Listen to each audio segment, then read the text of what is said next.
Is a cup of coffee enough incentive to make you want to share your driving information? We talk about a new program from Mitsubishi.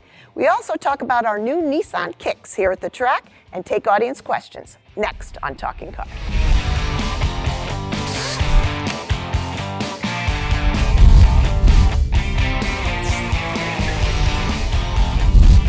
Hi, and welcome to Talking Cars. I'm Jennifer Stockberger. I'm Keith Barry. And I'm John Lincove. So I have a pile of notes this week, and We'll start with some of the newsier items of the week. The first being a new program announced by Mitsubishi, in which they're asking drivers to share some of their driving information and kind of incentivizing them to do it.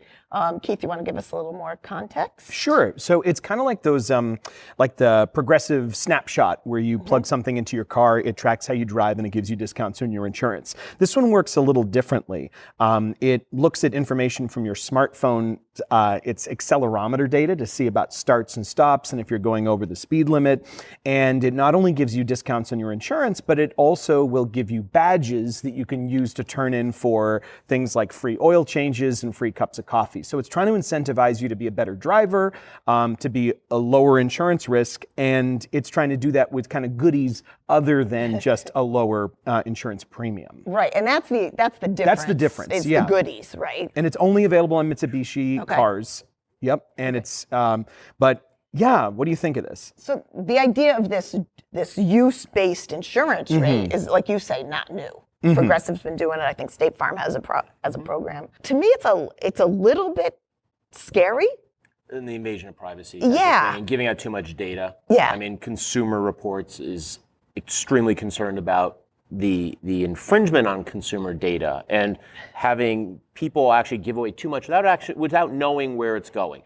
Add in the fact that there's so many hacks into your credit card database or any other database with these organizations. And yeah, a lot of personal information can be out there. I think Mitsubishi says they're only tracking, they're keeping some, but not all.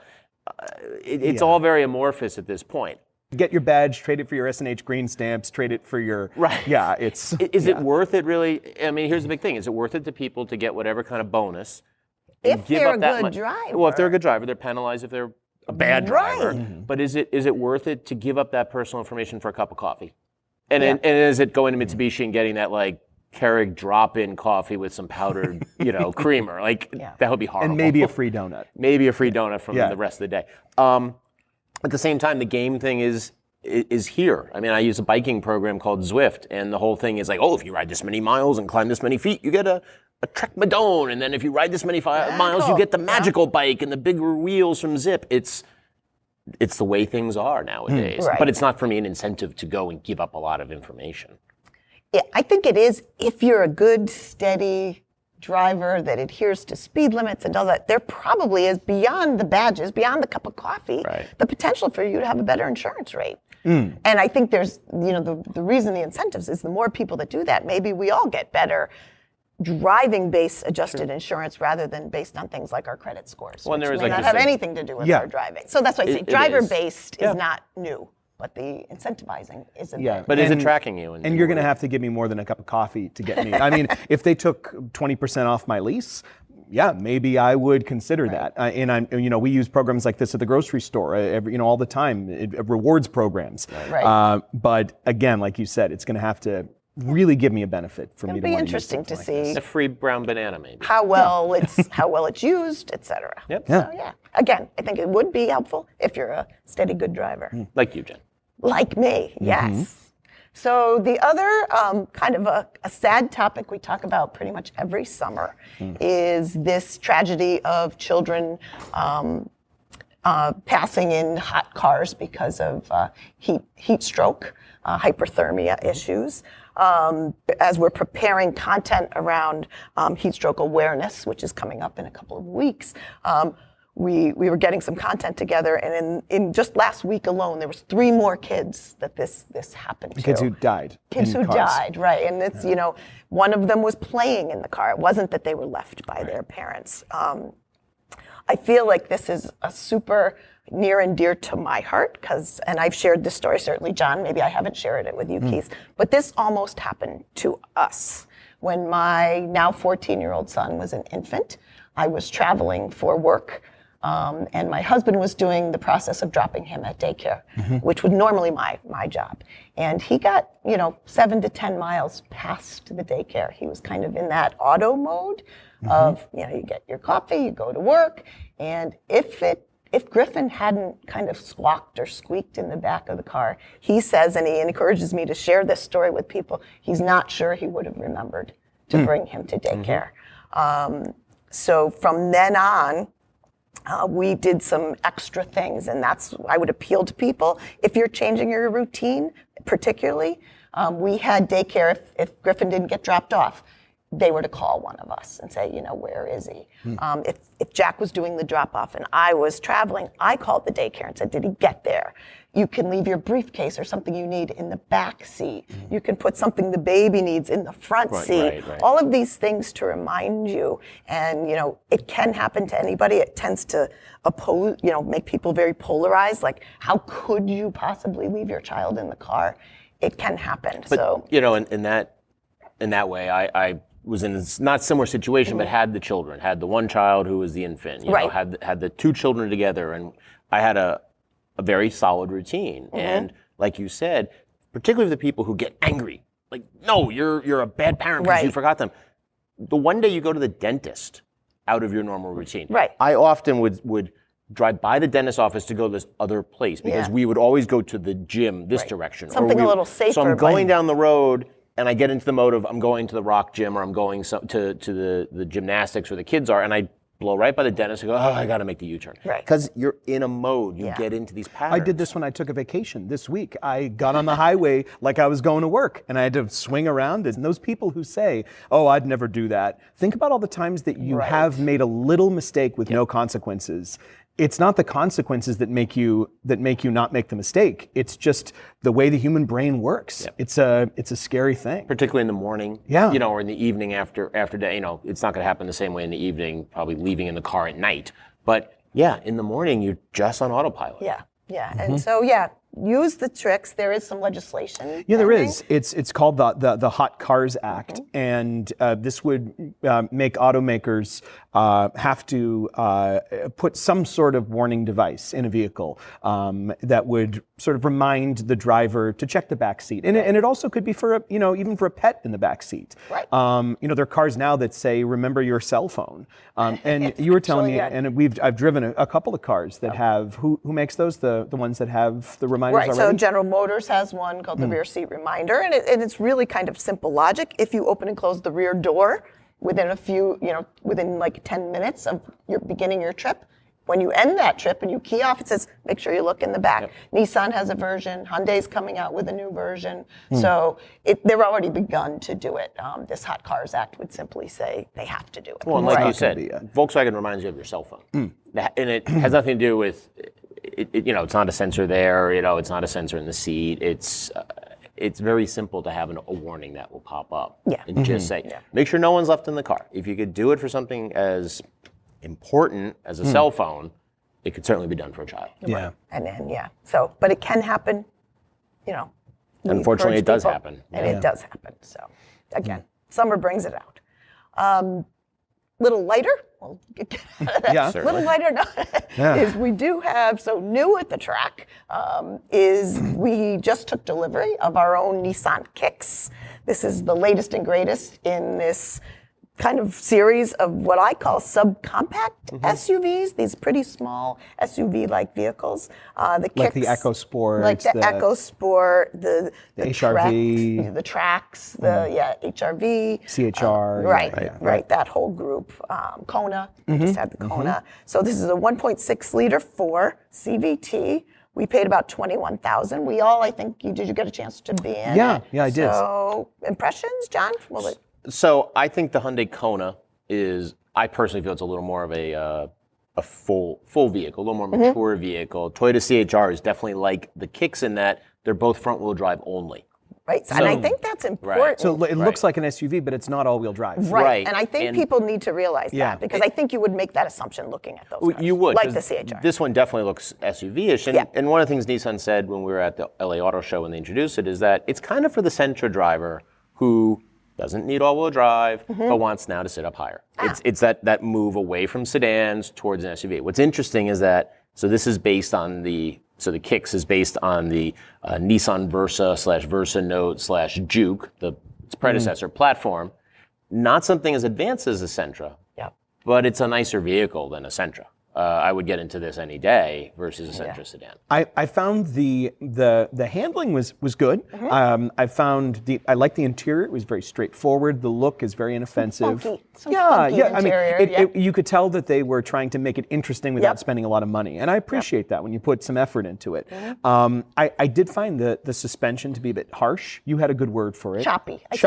It was very choppy. You know, you go over a bump and you would really hear it. It would kind of resonate throughout the cabin, and that's just where more money helps to dampen that sort of thing. Right. The one thing though is that I miss the car that this is replacing, which is the Nissan Juke. And the Nissan Juke was this weird, Are you the funky. only one that misses this? Yeah, I think I am. There's a lot of Jukes out there. Well, the thing about the Juke is that it was a little different. It looked a little weird. It actually was kind of fun to drive.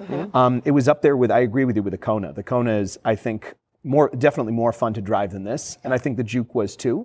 You could get it with all-wheel drive, and if you lived in the snow belt and you wanted something that was small, a little different, you wanted to sit high up, it was out there. But obviously, those people are few and far between. People just want to sit up high. Right. Yeah. Well, some of the comments we've seen in past episodes of Talking Cars is that, well, you guys are in the north and you get snow and all-wheel drive, but what about and it's true. Right. You get the.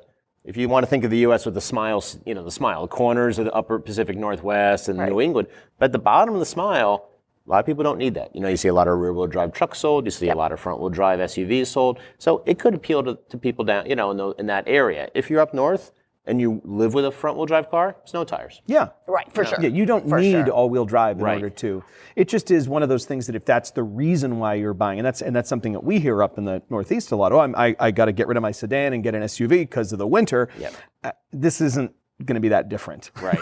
And I'm not saying people need it. I'm just saying you may believe just looking at it in the segment that in the way it's advertised that it would have it, and it does not. So what is nice is that our version's 21,000, right? And it's and it starts at 19. The aforementioned Ford EcoSport, excuse me. Yeah. Our version was 28 to get some of the features, and it's just a fortune. Right. And the fuel economy is good too. Yeah, fuel economy is one better than the Sentra. So better than a sedan overall. In a compact SUV. We got 31 in the Sentra. EPA was 32, and this says 33. Yep. And not that much more money. I like the driving position. Yeah.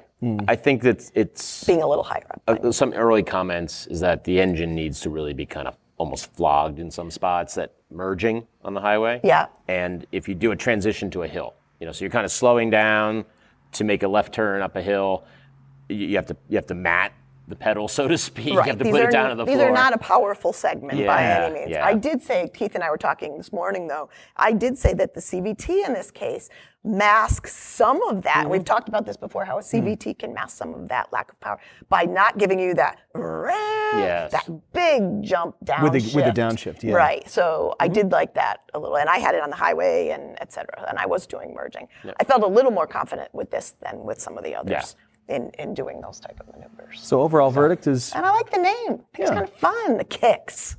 We had all these references. Kicks on 66, we were playing with it. Oh, yes. Yep. I think it'll do well. You didn't get my Paul Revere and the Raiders reference. I did not. Again, I did not. We'll just wise behind your ears. Yeah.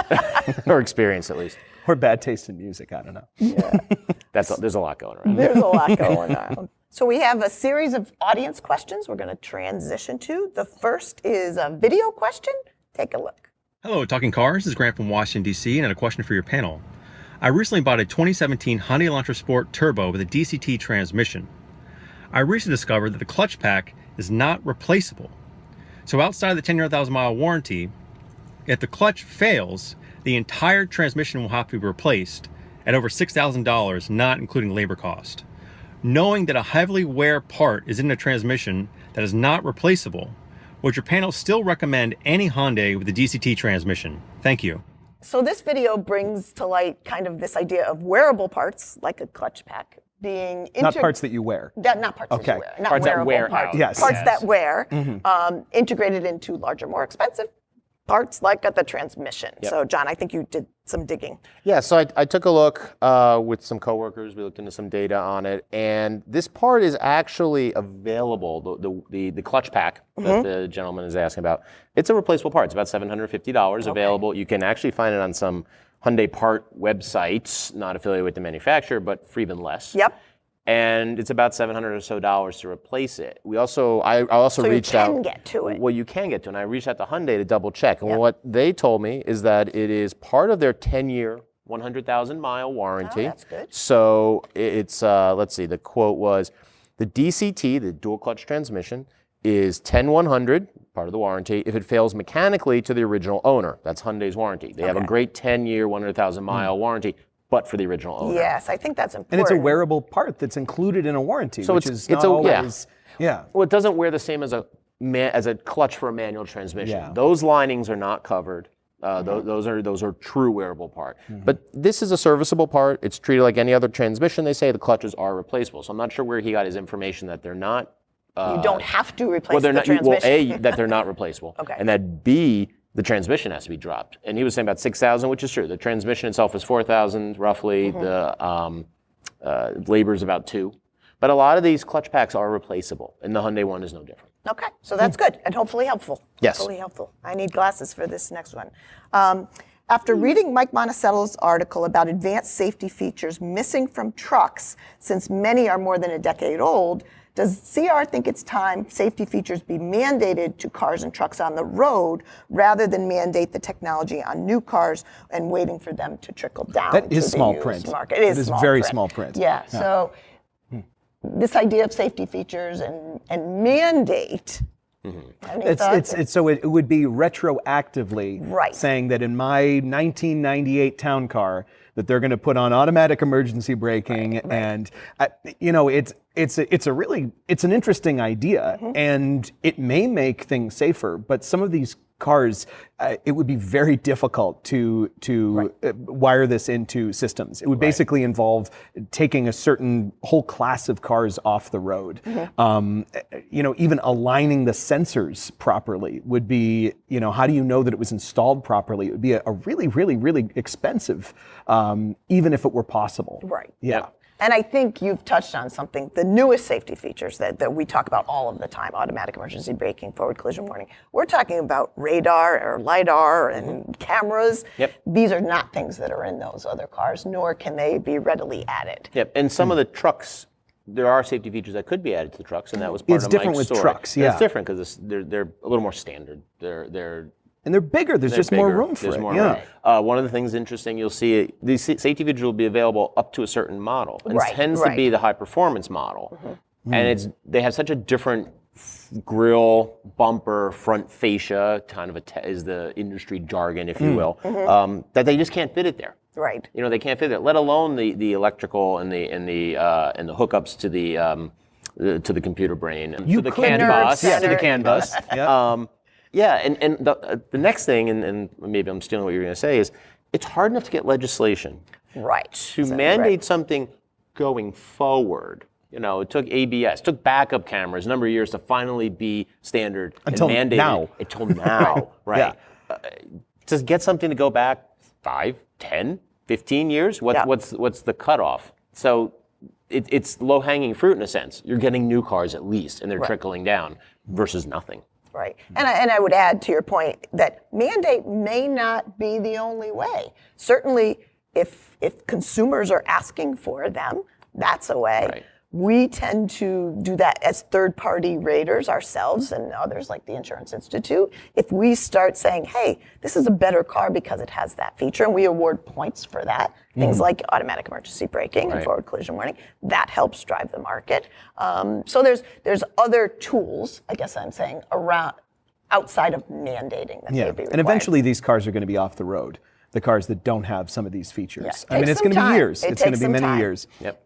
But, it's not as easy as I think you might be thinking of how easy it is to add an aftermarket backup camera. Right. That's easy. Right. Yeah. Adding a LiDAR system. Right. Yeah. Not so totally easy. Exactly. Not so exactly. easy. So it would be, in a perfect world, if we could snap our fingers and make it happen, It would be great. And we would all be safer. But you're right. Takes some time. Kind of on a similar vein, Hi, folks. Great show. Oh, Thank I like you. how it starts. Thank you. Why is blind spot detection still a premium option in the safety suite for many cars? And how trustworthy is it from your testing experience? So, very trustworthy, I think. Certainly, and I did some digging and some notes too. Among us here, as the testing staff, we really think that blind spot warning, blind spot detection are super helpful. I think we all could say there's a near miss or a merge that we avoided because of that. If you look at sorry, did you want to say? No. I was just going to say our new car survey shows that it's actually one of the driving factors for people deciding to buy a new car is to get that blind spot warning. Sorry to interrupt there. And that's exactly the number I pulled. We're on the same page. Excellent. So owners among a suite of advanced safety features, our survey said 83% of the subscribers were very satisfied with blind spot detection, and 35% say it helped them avoid a crash. And IHS, the Insurance Institute for Highway Safety, IHS, has their ability to look at the claims data on cars with and without the feature, says it lowers the rate of lane change crashes by 14% and lane change crashes with injury by 23%. But just kind of circling back. Right. Why is it not part of that? And I think that a lot of it is that it's not part of the IHS or National Highway Traffic Safety Administration testing program. Okay. And just like we've seen, and people have commented about, well, why, they did narrow offset, the small offset crash test with the driver's side. Right. Why didn't they just apply it to the passenger side? Well, it's cost, and it's almost building to the test. And I'm not saying the manufacturers are evil, but they're only adding what they have to? They're adding what they have to add to pass the test. And sometimes there are parts, for instance, if the blind spot detection is in the side view mirrors, that's an option that goes along in the same production line with the heated side view mirrors. Right. So you have to opt into that more expensive option package in order to get both. Right. So and it's bundled with that. Some of it's cost. Yeah. We would rather see the safety features just standard. Right. And you get it where Toyota has the Toyota Safety System P or Toyota Safety System C, and it's blind spots extra. It's separate, right? Yeah, right. And that's exactly what. And I think that you'll just see the market move towards that, particularly if someone such as us changes our ratings, such as IHS says, okay, now this is part of being a top safety pick or top safety pick plus. You have to have it. But it is interesting. You'll find cars that have lane keep assist that'll actually steer the car in your lane for you, but it won't have those little lights, like a lot of Toyotas will have that. Right. Yeah. Now we were talking earlier about Ford. By 2020. Right. So Ford, in their Copilot 360 Protect, there's different versions of the Copilot 360. There's Assist and Protect. Protect does have the blind spot detection in its blind spot warning, in its Protect version. And by 2020, that's going to be on most of the cars. On most Fords. So it's coming, but not quite there. And again, for one of the most popular, we'd love to see them throw it in there as well. Yeah, the warning is nice. The alert that buzzes when you're merging into a car. Right. It's one thing to tell you there, but if you put your signal on, and it really alerts you that no, you're going to hit somebody, that's even better. Especially with today's cars that have bigger blind spots. Absolutely. Exactly. Yeah. Okay, I think that's a wrap for this episode. As always, thank you for watching. Keep the videos, keep the questions coming. TalkingCars at iCloud.com. See you next time.